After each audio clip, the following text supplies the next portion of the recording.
think that I'm totally insane. And I don't care. Because I went through that period also, you know. I've shared with you, I went through 3 stages. I began to think I'm losing my mind. That was stage 1. Stage 2 was I became convinced I had lost my mind. Now I'm in stage 3. I'm sane, and the rest of the world is nuts. And whether you guys like it or not, that's where I am today, and I'm comfortable there. In support of you, Bob, there's a guy called Michael Ralph who published a book called The Mars Records. Have you heard his story? I've heard the name, I think, but okay. I'm not familiar with it. In a nutshell, Michael Ralph, who worked, I believe, for the US Navy, recovered memories that showed that back in the 1970s, he had been taken to Mars on a tour of duty that lasted over 20 years. And when that tour of duty was completed, then he too was returned back to his original timeline the moment after he left it. Doesn't surprise me a bit. With his memory wiped. Now you can't get mainstream establishment scientists to listen to that without saying poppycock, balderdash, can't be. It's like Stanton Friedman says, they say it can't be, so it isn't. But we're not trying to talk to the mainstream scientists here. We're probably, they're the worst. We're probably talking to the 12-year-old kids who say, yeah, that sounds pretty cool and it sounds real to me. Well, your 12-year-old kids are more broad-minded than some of our establishment scientists. And they will be establishment scientists later. Well, someday. And well, that's because they haven't been through our educational system. That's right. Their minds have not been stunted. Been programmed for a number of years. It's been very clear to us for quite a while that we're primarily talking to the future establishment. Of course you are. Not the present establishment. You're talking to people of tomorrow. We're talking to the kids.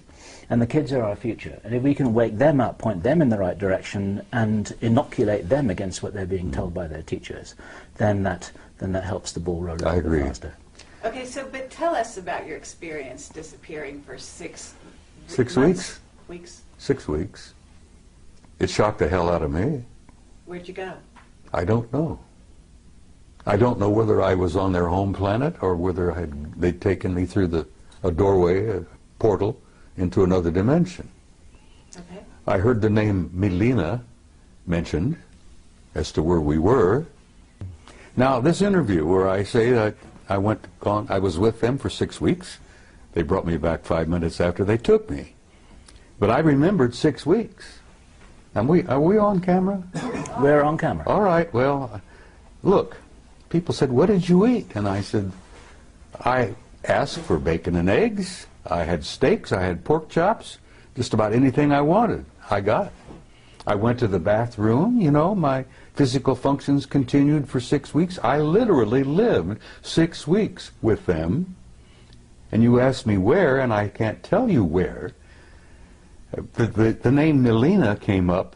Now, I don't know whether that was a city, because it appeared to be a city of some kind, a community. There were libraries, there were audience halls, lecture halls. God, the libraries, you wouldn't believe. Was it a very advanced society? Oh, my God. No, I asked about this. I never saw a fire department, a fire truck. I never saw a cop.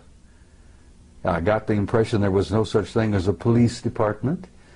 And the people that I was introduced to, people I got to see in 6 weeks, were very human. Looked, you know, just like we do. But there was something about them that was totally different. They had an air of peacefulness.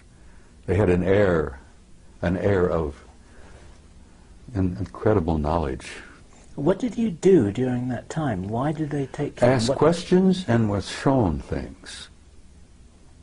As I said, the things that impressed me the most were the libraries, the records. You would call them Akashic records, I guess. I was told that in this one facility that every event in the history of the universe was there to be retrieved at will, if you wish. You could bring down, download literally, ancient Greece, the pyramids, the ancient Sumer, the first Anunnaki visit to planet Earth 200,000 years ago. It was all there. The life of every human that had ever lived on this planet was all there in that library.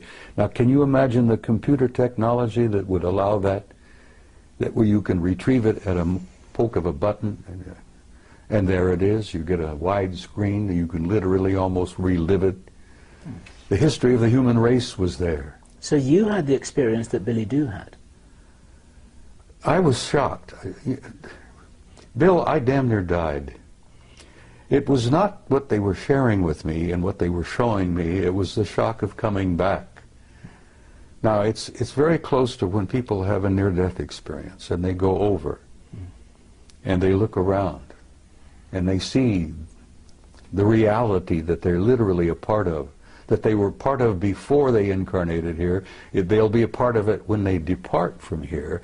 But when you see that, I don't think most of the people I've talked to who've experimented with near-death experiences, very few people want to come back. Some people have begged to stay there. Yep. Now, the shock is coming back and comparing what I had seen with what I've got here. Yep. Now, I've got a body that's beginning to fall apart on me. It's not a lot of fun. It's painful. I look around and I see the heartbreak, you know.